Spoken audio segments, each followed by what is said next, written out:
Africa देश के बारे में विशेष डायग्राम आपको दिया गया था। अफ्रीका महाद्वीप से संबंधित एक देश था, विकसित देशों की श्रेणी के अंतर्गत आता था। इसके पहले आपको वीडियो दिया गया होगा। ये जो वीडियो आपको दिया जा रहा है, राजनीतिक दृष्टि से आपको अफ्रीका महाद्वीप का वीडियो दिया जा रहा है। यहाँ देखिएगा, चूँकि पहले से हम तैयार कर लिया है, तो यहाँ पर जो आपको वीडियो दिया जा रहा है वो कुछ विशेष चीज़ें हैं अफ्रीका महाद्वीप में, उससे संबंधित आपको वीडियो दिया जा रहा है। फर्स्ट वीडियो आपको दिया गया होगा तो आपको ये जानकारी दी गई होगी कि विश्व का एकमात्र ऐसा महाद्वीप है जिसकी अवस्थिति चारों गोलार्धों में है। ठीक है, तो अफ्रीका विश्व का एकमात्र ऐसा महाद्वीप है जिसकी अवस्थिति चारों गोलार्धों में है और जिससे होकर के कर्क रेखा है, विषुवत रेखा है, मकर रेखा है, इस महाद्वीप से होकर के गुजरती हैं। इसके साथ साथ में ये जो 0 डिग्री देशांतर रेखा है इस महाद्वीप से होकर के गुजरती हैं, यानी कि 0 डिग्री देशांतर रेखा और 0 डिग्री अक्षांश जो रेखाएं हैं वो जो अटलांटिक महासागर वाला क्षेत्र है, यहाँ जाकर के दोनों 0 डिग्री देशांतर रेखा, 0 डिग्री अक्षांश रेखा अटलांटिक महासागर में इनका मिलन बिंदु है। तो जो अफ्रीका महाद्वीप है इससे होकर के देखिएगा कर्क रेखा, देखिएगा कर्क रेखा यानी कि 23.5 डिग्री उत्तरी अक्षांश रेखा है। ये अफ्रीका महाद्वीप के 6 देशों से होकर के गुजरती है। जो 6 देश हैं वो स्पष्ट लिखे गए हैं: पश्चिमी सहारा, मॉरिटानिया, माली, अल्जीरिया, लीबिया और मिस्र। ठीक है, तो इनकी लोकेशन देखेंगे तो यहाँ पर ये पश्चिमी सहारा वाला क्षेत्र है। ठीक है, पश्चिमी सहारा है। ये वाला जो क्षेत्र आएगा वो मॉरिटानिया का आएगा। ये वाला इसी के पास में जो क्षेत्र है वो माली का आएगा। माली के बाद ये वाला जो क्षेत्र है वो अल्जीरिया का आएगा, अल्जीरिया वाला क्षेत्र है। फिर उसके बाद ये वाला जो क्षेत्र मिलेगा वो लीबिया देश है। ठीक है, और इसके बाद में ये वाला जो क्षेत्र मिलेगा वो मिस्र देश है।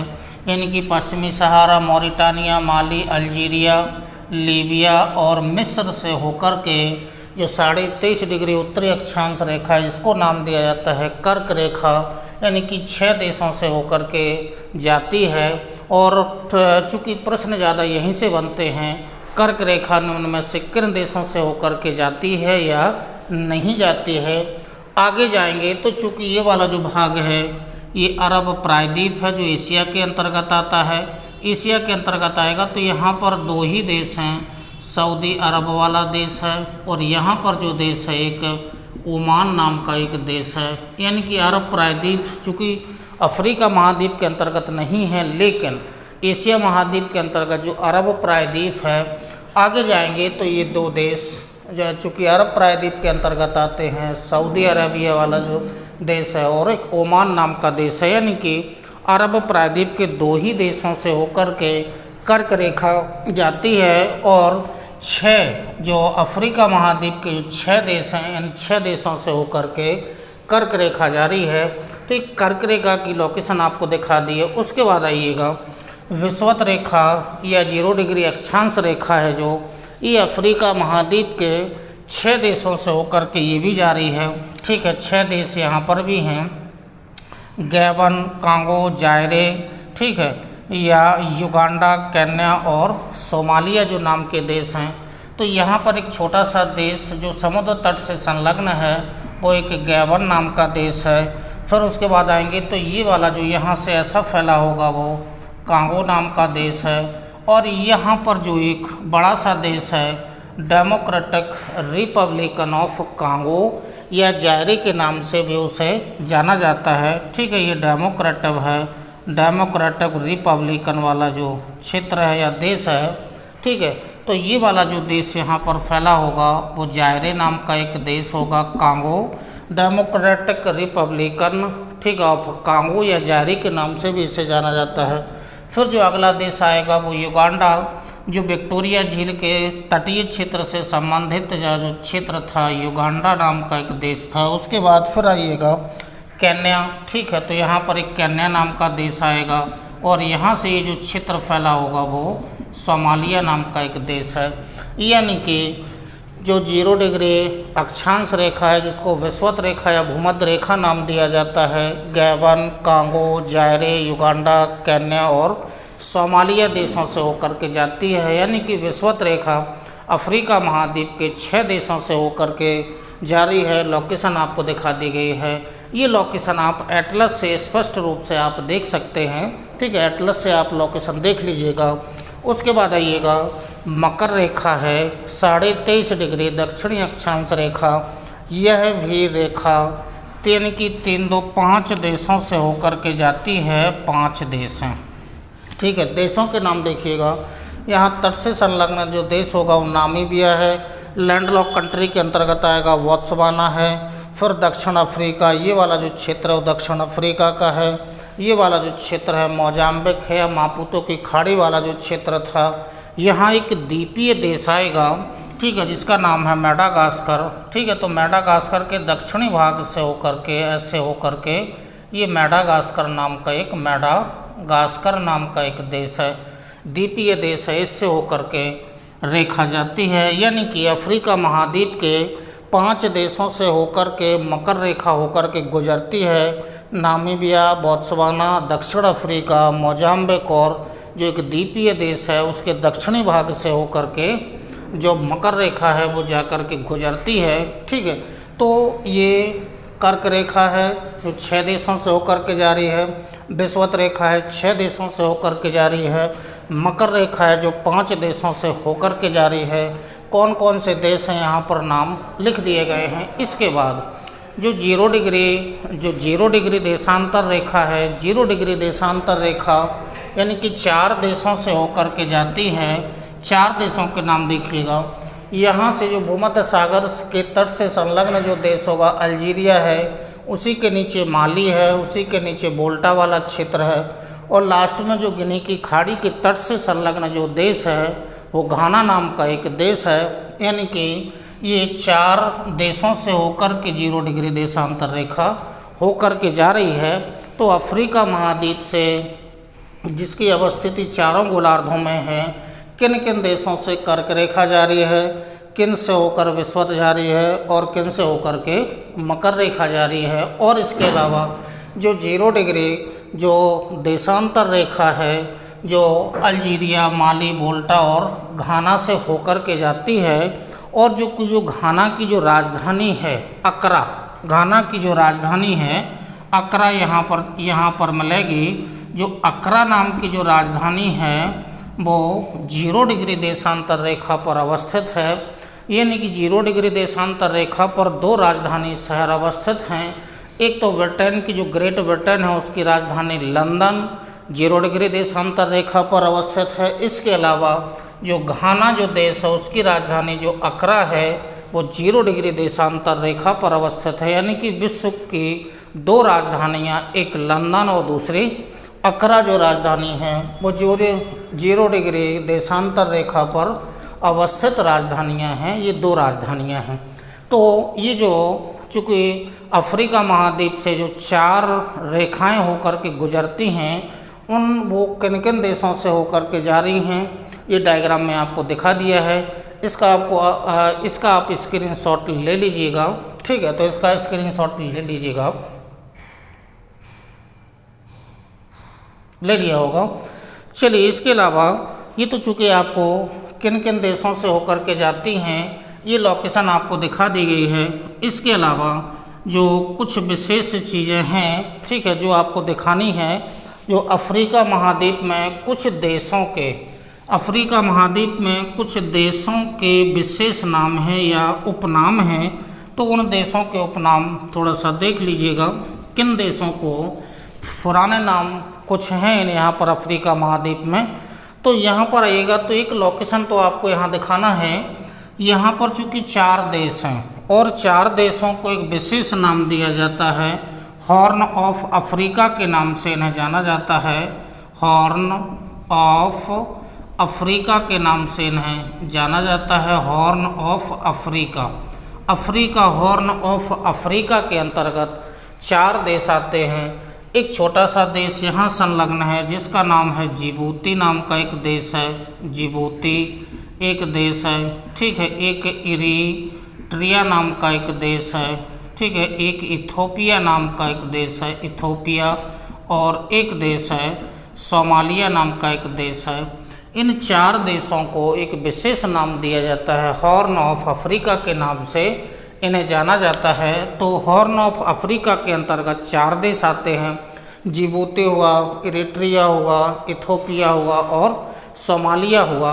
लोकेशन में थोड़ा सा यदि दिखाएंगे तो यहाँ पर एक ये जिबूती नाम का देश होगा, ऐसा यहाँ फैला होगा, ठीक है। इसी के संलग्न में यहाँ पर एक इरिट्रिया नाम का देश होगा, ये इथोपिया नाम का, और ये जो क्षेत्र है पूरा ये सोमालिया का होगा। तो इन 4 देशों को एक विशेष नाम दिया जाता है। यह 4 देश हॉर्न ऑफ अफ्रीका के अंतर्गत आते हैं, जिसमें जिबूती हुआ, इरिट्रिया हुआ, इथोपिया हुआ और सोमालिया हुआ। तो इन 4 देशों को हॉर्न ऑफ अफ्रीका के नाम से इन्हें जाना जाता है। तो ये हॉर्न ऑफ अफ्रीका के अंतर्गत आने वाले देश हैं, ठीक है। 4 देश इसके अंतर्गत आते हैं। इसके अलावा कुछ देशों के विशेष नाम हैं या उपनाम हैं या पुराने नाम हैं। तो यहाँ पर देखिएगा, एक देश को नाम दिया जाता है दमोही के नाम से जाना जाता है, नाम अभी हम साइड में लिखे दे रहे हैं। एक देश को ताड़ तेल देश के नाम से जाना जाता है, ठीक है। ये जो एक देश है, ठीक है, यहाँ पर आएगा, नीचे वाले जो क्षेत्र आएंगे, इन देशों को एक देश दमोही के नाम से, ताड़ तेल देश के नाम से जाना जाता है, ठीक है। एक देश है उत्तरी रोडेशिया के नाम से जाना जाता है। इसी तरह से दक्षिणी रोडेशिया के नाम से जाना जाता है। और एक जो देश है उसको बेचुआना लैंड के नाम से जाना जाता है, बेचुआना लैंड के नाम से जाना जाता है। और जो एक देश है बेचुआना लैंड के नाम से जाना जाता है, और एक देश आएगा वो मालागासी के नाम से जाना जाता है, मालागासी के नाम से जाना। तो और एक देश यहाँ पर ये जो इथोपिया नाम का जो देश है, इसे अबिसिनिया के नाम से, अबिसिनिया के नाम से इसे जाना जाता है। तो ये जो कुछ अफ्रीका महाद्वीप में कुछ देश हैं जिनके विशेष नाम हैं या इन देशों के पुराने नाम हैं, ठीक है। तो दमोही जो है वो यहाँ पर एक जो गिनी की खाड़ी है, गिनी की खाड़ी के तट से संलग्न घाना, बेनिन, टोंगो, ये एक छोटा सा देश है जो गिनी की खाड़ी के तट से संलग्न है। इस देश को नाम यानी कि दमोही जो पुराना नाम है, ठीक है, ये पुराना नाम है। वर्तमान में चूँकि जो नया नाम जानना है वो जानना है दमोही। बेनिन नाम का एक देश है, उसे दमोही के नाम से जाना जाता था पहले, ताड़ तेल का देश। और ये इम्पोर्टेंट भी है, इससे कई बार प्रश्न बने हुए हैं। यहाँ पर ऐसे ऐसे करके एक देश ऐसे फैला हुआ है। नाइजीरिया नाम का एक देश है। नाइजीरिया नाम की एक नदी आई होगी जिसको ग्रीन नदी के नाम से, जिसे आइल रिवर के नाम से भी जाना जाता है। और नाइजीरिया देश को नाम दिया जाता है ताड़ तेल का देश। तो ये वाला जो नाइजीरिया नाम का एक देश है, ठीक है, नाइजीरिया को ताड़ तेल देश के नाम से जाना जाता है। और उत्तरी रोडेशिया और दक्षिणी रोडेशिया जो एक जाम्बिया नाम का एक देश है, जाम्बिया को उत्तरी रोडेशिया और जिम्बाब्वे को दक्षिणी रोडेशिया के नाम से जाना जाता है। यानी कि उत्तरी रोडेशिया पुराना नाम किसका है? जाम्बिया का है। दक्षिणी रोडेशिया पुराना नाम जिम्बाब्वे का है। और बेचुआना लैंड ये ज़्यादा इम्पोर्टेंट है। बोत्सवाना नाम का जो देश है इसका पुराना नाम है बेचुआना लैंड के नाम से इसे जाना जाता था। मलागासी यानी कि जो मेडागास्कर जो द्वीपीय देश यहाँ पर फैला था, मेडागास्कर नाम का जो द्वीपीय देश है इसे मलागासी के नाम से जाना जाता था, पुराना नाम है। इसके बाद अबिसिनिया, इथोपिया जो देश है, इथोपिया नाम के देश को अबिसिनिया के नाम से जाना जाता था। तो अफ्रीका महाद्वीप में ये देशों के पुराने नाम लिखे गए हैं और उन देशों के वर्तमान में वो नए नाम हैं, ठीक है। तो दमोही यानी कि बेनिन का पुराना नाम दमोही, नाइजीरिया का पुराना नाम या जो पुराना नाम तो नहीं, इसे वर्तमान में ताड़ तेल के देश के नाम से जाना ही जाता है। ये जाम्बिया को उत्तरी रोडेशिया के नाम से, जिम्बाब्वे यानी कि दक्षिण रोडेशिया के नाम से, बोत्सवाना का पुराना नाम बेचुआना लैंड है, मेडागास्कर का मलागासी है और इथोपिया का अबिसिनिया इनका पुराना नाम है। तो ये अफ्रीका महाद्वीप में कुछ पुराने नाम यहाँ पर दिए गए हैं, तो इसका स्क्रीनशॉट आप ले लीजिएगा। अफ्रीका महाद्वीप के पुराने देश यानी कि पुराने नाम और नए नाम, तो स्क्रीनशॉट इसका ले लीजिएगा। तो आगे चलते हैं। अफ्रीका महाद्वीप में कुछ विशेष पवनें हैं, मुख्य रूप से हॉट विंड्स हैं, तो उनके नाम आपको जानना है, किस क्षेत्र में चलती है, तो इसका स्क्रीनशॉट आप ले लीजिएगा।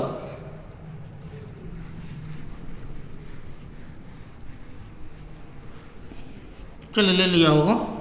अब आइएगा, जो अफ्रीका महाद्वीप में जो हॉट विंड्स हैं उन हॉट विंड्स के नाम जानना है। अफ्रीका महाद्वीप में कुछ हॉट विंड्स हैं, मुख्य रूप से हॉट विंड्स ही हैं, तो उनके नाम आपको जानना है। अफ्रीका महाद्वीप में हॉट विंड्स हैं, ठीक है। तो हॉट विंड्स के नाम यहाँ पर देखिएगा। तो जो हॉट विंड्स हैं अफ्रीका महाद्वीप में, ठीक है, जो हॉट विंड्स के नाम देखिएगा। यहाँ की जो मुख्य रूप से हॉट विंड्स ही हैं, गर्म पवनें हैं, लोकल विंड्स हैं, हॉट विंड्स हैं, लोकल विंड्स हैं, यानी कि अस्थाई पवनें हैं। अस्थाई पवनें वे पवनें होती हैं जो ग्लोब के कम क्षेत्रफल पर, ठीक है, ग्लोब के कम क्षेत्रफल पर ऋतु के अनुसार, और इनकी दिशा कोई निश्चित नहीं होती है, यानी कि वे पवनें जो कम क्षेत्रफल पर अनिश्चित दिशा में और ऋतु के अनुसार चलती हैं, ऐसी पवनों को नाम दिया जाता है अस्थायी पवनें या लोकल विंड्स के नाम से इन्हें जाना जाता है। तो यहाँ पर कुछ लोकल विंड्स के नाम दे रहे हैं। तो यहाँ पर विंड्स आइएगा, तो यहाँ पर एक, चूँकि जो सहारा मरुस्थल से जो पवनें चलती हैं, एक पवन को तो नाम दिया जाता है सिरक्को नाम की एक पवन है, सिरक्को, ये सिरक्को नाम की एक पवन है। एक हर मट्टन नाम की एक पवन है। एक गिबली नाम की पवन गिबली है, ठीक है। एक लैबचे नाम की एक पवन है। और इसके अलावा मिस्र में चलती है, ये ज़्यादा इम्पोर्टेंट है, खमसन नाम की एक पवन है। फिर आइएगा एक कैप डॉक्टर, ये भी इम्पोर्टेंट है, कैप डॉक्टर नाम की एक पवन है। तो और इसके अलावा जो एक हबूब नाम का एक तूफ़ान चलता है, हबूब, ठीक है, हबूब नाम का एक तूफ़ान चलता है। तो सिरक्को, हरमट्टन, ठीक है, गिबली, ठीक है, गिबली हो गया, लैबचे हो गया, खमसन हो गया, कैप डॉक्टर हो गया है, हबूब हो गया है, ठीक है। तो ये मुख्य रूप से एक चिली नाम की एक पवन है, चिली, ठीक है, एक चिली नाम की पवन है। तो ये अफ्रीका महाद्वीप में चलने वाली मुख्य रूप से हॉट विंड्स के नाम हैं। जो ये हॉट विंड्स हैं, इनकी लोकेशन देखिएगा। ये जो सहारा मरुस्थल है, ये सहारा मरुस्थल है, ये पूरा सहारा मरुस्थल है। सहारा मरुस्थल से चूँकि भूमध्य सागर की ओर चलने वाली जो पवन है, ये भूमध्य सागर की ओर चलने वाली जो पवन है, इस पवन को नाम दिया जाता है सिरक्को नाम की एक ये पवन है, जो सहारा मरुस्थल से चलती है और भूमध्य सागर को पार करती हुई इटली में जाकर के वर्षा करती है। तो ये जो पवन है, ये सहारा मरुस्थल से भूमध्य सागर को पार करती हुई यहाँ पर एक देश आएगा, ये भूमध्य सागर है। ये भूमध्य सागर को पार करके और इटली में जाकर के जो एपेनाइन नाम का एक पर्वत है उससे टकराती है और टकराने के बाद वर्षा करती है। तो इस पवन को एक विशेष नाम दिया जाता है, रक्त वर्षा करने वाली पवन है। इनकी वास्तविक रक्त वर्षा नहीं है, लेकिन सहारा मरुस्थल से जब ये होकर के जाती है तो सहारा मरुस्थल की जो बालू धूल जो रेड कलर की होती है, वो वहाँ जाकर के इटली में जब वर्षा करती है तो वहाँ जाकर के ऐसा प्रतीत है, जो सूर्य का प्रकाश का जो रेड कलर है वो परावर्तित होता है। तो ऐसा प्रतीत होता है कि यह वर्षा कैसी है, रक्त वर्षा करने वाली पवन। तो इसको एक विशेष नाम दिया गया है। तो रक्त वर्षा करने वाली पवन कौन सी है? सिरक्को है, जो सहारा मरुस्थल से भूमध्य सागर को पार करके इटली में वर्षा करती है। उसके बाद आइएगा, जो दूसरी पवन है वो हरमट्टन नाम की एक पवन है। तो ये पवन चलती सहारा मरुस्थल से ही है और चलती है। ये वाला जो क्षेत्र है ये गिनी की खाड़ी वाला क्षेत्र है। तो सहारा मरुस्थल से गिनी की खाड़ी की ओर चलने वाली पवन को नाम दिया गया है हरमट्टन है। तो ये जो पवन है इस क्षेत्र में, इस पवन को भी एक विशेष नाम दिया जाता है। इसे डॉक्टर विंड के नाम से जाना जाता है। डॉक्टर विंड के नाम से इसे जाना जाता है। तो डॉक्टर विंड विशेष नाम है किसका है? हरमट्टन नाम की पवन का है। क्यों है इसका नाम? चूँकि गिनी की खाड़ी के जो तटीय वाला क्षेत्र है यहाँ पर अत्यधिक वर्षा वाला क्षेत्र है। पूरे अफ्रीका महाद्वीप में सर्वाधिक वर्षा वाला जो क्षेत्र है वो गिनी की खाड़ी के तटीय वाला क्षेत्र है। और इसी तटीय क्षेत्र से या इस क्षेत्र से होकर के विषुवत रेखा जाती है। यानी कि जो विषुवत रेखीय क्षेत्र है, जो वर्ष भर वर्षा वाला क्षेत्र है और अत्यधिक तापमान वाला क्षेत्र है, जिस कारण से यहाँ पर जो स्थिति बनी रहती है वो जलवायु जो होती है वो उमस बनी रहती है। ठीक है, शरीर से पसीना बहता रहता है। तो जब कभी भी ये पवन चल जाती है तो इस क्षेत्र के जो निवासी हैं, ठीक है, इस क्षेत्र के निवासियों को कुछ राहत मिलती है। ठीक है, तो कुछ लोग जो बीमार होते हैं, अस्वस्थ होते हैं, इस पवन के चलने के कारण वो लोग ठीक यानी कि स्वस्थ हो जाते हैं, जिस कारण से स्थानीय लोग इसको विशेष नाम देते हैं डॉक्टर विंड चलने लगी या डॉक्टर विंड आ गई है। तो हरमट्टन नाम की पवन है। फिर जो गिबली नाम की जो पवन है, ठीक है, ये हरमट्टन नाम की पवन हो गई है। फिर आइएगा गिबली, मुख्य रूप से ये लीबिया देश की पवन है। लेबचे है, ये स्पेन की ओर चलने वाली, यहाँ से स्पेन की ओर चलने वाली पवन है। खामिसन है वो मिस्र देश की पवन है। और जो कैप डॉक्टर है, हॉट विंड है, ये साउथ अफ्रीका की पवन है। हबूब है, एक मुख्य रूप से ये धूल भरी आंधी वाला यानी कि पवन है। ये मुख्य रूप से सूडान की है। सूडान का मतलब हुआ उत्तरी सूडान और दक्षिणी सूडान हुआ। उसके बाद जो चिली नाम की जो पवन है ये मुख्य रूप से ट्यूनीशिया नाम का एक देश है। ट्यूनीशिया नाम का एक देश है, यहाँ पर चलने वाली ये पवन है। तो यहाँ पर जो अफ्रीका महाद्वीप में मुख्य रूप से हॉट विंड हैं, सिरक्को है जिसको रक्त वर्षा के नाम से जाना जाता है। हरमट्टन है जिसे डॉक्टर विंड के नाम से जाना है। गिबली लीबिया देश की है। लेबचे है स्पेन की है। स्पेन की ओर चलने वाली पवन यानी कि मोरक्को से जाती है स्पेन की तरफ।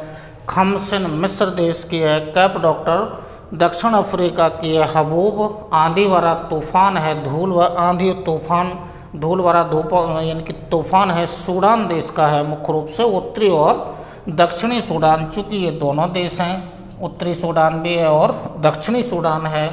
और एक पवन है इसका नाम है चिली, यह है मुख्य रूप से ट्यूनीशिया। तो ये हॉट विंड के नाम हैं। एक जो यानी कि कोल्ड विंड है, ठीक है, ये कोल्ड विंड भी है यहाँ पर। और जो कोल्ड विंड है वो मुख्य रूप से जो साउथ अफ्रीका जो देश है यहाँ चलने वाली पवन है, ठंडी पवन है, लोकल विंड है। उस पवन का नाम जानिएगा वर्ग नाम की एक ठंडी पवन है, वर्ग। ठीक है, तो दक्षिण अफ्रीका देश में मुख्य रूप से जो लोकल विंड है, ठंडी पवन है, ठंडी पवन का नाम क्या है? वर्ग है। तो ये मुख्य रूप से पवनों के नाम हैं। ठीक है, तो इनका भी यदि स्क्रीनशॉट लेना हो तो इनका स्क्रीनशॉट ले लीजिएगा। आगे जा कर के हम कुछ यहाँ पर, चूँकि मुख्य रूप से 4 जलधाराएँ हैं, ठंडी भी हैं और गर्म भी हैं, तो इसके आउटर लाइन में जलधाराओं को दिखाई दे रहे हैं। ठीक है, तो इसका स्क्रीनशॉट पहले आप ले लीजिएगा। चलिए, ले लिया होगा। तो ये मुख्य रूप से हॉट और कोल्ड विंड थी। तो हॉट विंड ज़्यादा है अफ्रीका महाद्वीप में, कोल्ड विंड अभी एक ही नाम आया था, वर्ग था। ठीक है, अब यहाँ से आइएगा तो यहाँ पर जो जलधाराएं होती हैं वो समुद्र तटीय क्षेत्रों में चलती हैं। तो मुख्य रूप से यहाँ देखिएगा ऐसे करके एक जलधारा यहाँ बहती है, ठीक है, इस तट से होकर के एक जलधारा बहती है और जलधारा का नाम है कनारी नाम की एक जलधारा है। कनारी जलधारा है, कैसी है, ठंडी जलधारा है। चूँकि अभी आपको थ्योरी सेक्शन अभी आपको पढ़ाया नहीं गया है या वीडियो नहीं दिए गए हैं, बहुत कम वीडियो दिए गए हैं। जब थ्योरी सेक्शन में जलधाराओं वाला टॉपिक आएगा यानी कि जलमंडल यानी कि हाइड्रोस्फीयर जब आपको पढ़ाया जाएगा तो वहाँ पर विशेष रूप से विश्व की गर्म और ठंडी जो जलधाराएं हैं उनका डायग्राम आपको दिखा दिया जाएगा। जलधाराएं क्या होती हैं, ठीक है, उनके बारे में भी आपको डायग्राम दे दिया जाएगा। चलने का मुख्य कारण क्या है, उत्पत्ति जलधाराओं की किस कारण से होती है, वो भी आपको थ्योरी सेक्शन में दे दिया जाएगा। अभी चूँकि अफ्रीका महाद्वीप चल रहे हैं तो थोड़ा सा 2 मिनट में आउटर लाइन में जो जलधाराएं बहती हैं तो ये कनारी जलधारा है, उत्तर से आ रही है, ठीक है, ठंडी जलधारा है। और इसके बाद इस क्षेत्र में आएगा तो एक ऐसे उत्तर के यानी कि दक्षिणी ध्रुवीय क्षेत्र से आती है और विषुवत रेखा की ओर जाती है। इस जलधारा का नाम है बेंगुएला नाम की एक जलधारा है, ठीक है, बेंगुएला जलधारा। ये जलधारा भी कैसी है, ठंडी है। चूँकि एक नियम है जलधाराओं के चलने का कि सामान्यतः, ठीक है, सामान्यतः महाद्वीपों के पश्चिमी तट के सहारे ठंडी जलधाराएं बहती हैं जबकि पूर्वी तट के सहारे गर्म जलधाराएं प्रवाहित होती हैं। 2 अपवाद हैं, वो आगे जब आपको टॉपिक पढ़ाया जाएगा या थ्योरी आपको जो वीडियो आपको दिया जाएगा तो उसमें आ जाएगा। अभी दोनों जलधाराएं देख लीजिएगा। अफ्रीका महाद्वीप के पश्चिमी तट से उत्तर से आने वाली जलधारा कनारी नाम की जलधारा है, ठंडी है। दक्षिण से आने वाली विषुवत रेखा की ओर आने वाली जो जलधारा है बेंगुएला नाम की एक जलधारा है। उसके बाद हिंद महासागर में आइएगा तो ये चूँकि जो दोनों जलधाराएं हैं वो अटलांटिक महासागर की जलधाराएं हैं। ये आइएगा यहाँ पर, ये हिंद महासागर वाला क्षेत्र है, ये हिंद ओशियन वाला क्षेत्र है, हिंद ओशियन वाला क्षेत्र है। यहाँ पर 2 जलधाराएं बहती हैं। एक जलधारा तो चूँकि यहाँ पर बहती है ठंडी जलधारा ही है, ऐसे करके बहती है। जलधारा का नाम लिख लीजिएगा यानी कि सोमालियन नाम की एक जलधारा है, ठंडी जलधारा है। और इसके बाद जो इम्पोर्टेंट जो जलधारा है, 2 जलधारा आ रही हैं। एक तो मोजाम्बिक नाम की जलधारा है। चूँकि मोजाम्बिक, ये जो 3 जलधाराएं हैं ये ठंडी जलधाराएं हैं। अब जो 2 जलधाराएं हैं वो गर्म जलधाराएं होंगी। यहाँ पर जो जलधारा ऐसे करके बहती है, ठीक है, वो मोजाम्बिक जलधारा है, मोजाम्बिक जलधारा है, ठीक है, यानी कि गर्म है। और यहाँ जो जलधारा बहती है वो अगुलहास नाम की एक जलधारा है। तो ये जो दोनों जलधाराएं हैं हिंद महासागर से संबंधित हैं। मोजाम्बिक नाम की जलधारा है और अगुलहास नाम की जलधारा है। दोनों जलधाराएं कैसी हैं, चूँकि रेड कलर से लिख ही दिया गया है तो इसका मतलब है कि ये गर्म जलधाराएं हैं, ठीक है। तो ये दोनों कैसी जलधाराएं हैं, ये दोनों गर्म जलधाराएं हैं। जबकि ये 3 जो जलधाराएं हैं, 2 तो अटलांटिक महासागर में बहती हैं और एक हिंद महासागर में बहने वाली जलधारा है। जबकि मोजाम्बिक जलधारा और अगुलहास नाम की जलधारा है, दोनों गर्म जलधाराएं हैं। तो ये अफ्रीका महाद्वीप से संबंधित कुछ विशेष आपको दिया जा रहा है। आगे जाकर के अफ्रीका महाद्वीप में कुछ देशों के विशेष नाम दिए गए हैं, ठीक है, वो आपको दिखाना है। और चूँकि अभी जो कुछ देश हैं जिनके बारे में आपको प्रमुख रूप से जानकारी देना है और ये भी जानकारी देना है अफ्रीका महाद्वीप के कुछ देश ऐसे हैं जो यूरोप महाद्वीप के देशों के उपनिवेश रहे हैं या अधीन रहे हैं, उनका हम आपको लिस्ट दर्शा देंगे। और इसके बाद आपको कुछ विशेष नाम, ठीक है, किसी को ग्रेन कोस्ट नाम दिया गया है, किसी को आइवरी कोस्ट नाम दिया है, किसी को गोल्ड कोस्ट नाम दिया गया है। तो विशेष नाम यहाँ पर हैं कुछ देशों के, तो वहाँ पर हम आपको नाम दिखाना है। और अफ्रीका महाद्वीप में विश्व प्रसिद्ध जनजातियाँ हैं, तो जनजातियों के नाम भी आपको दर्शाना है। तो अभी इसके बाद आपको दो प्रमुख चीज़ें आपको दी जाएंगी। अफ्रीका महाद्वीप में कुछ देश हैं, उनके विशेष नाम, और अफ्रीका महाद्वीप की जो प्रमुख जनजातियां हैं, कौन सी जनजाति किस देश की है वो। तो दो चीज़ें आपको इसी के जस्ट आगे आपको दिखाने जा रहे हैं। ठीक है, तो आगे आइएगा। काटो।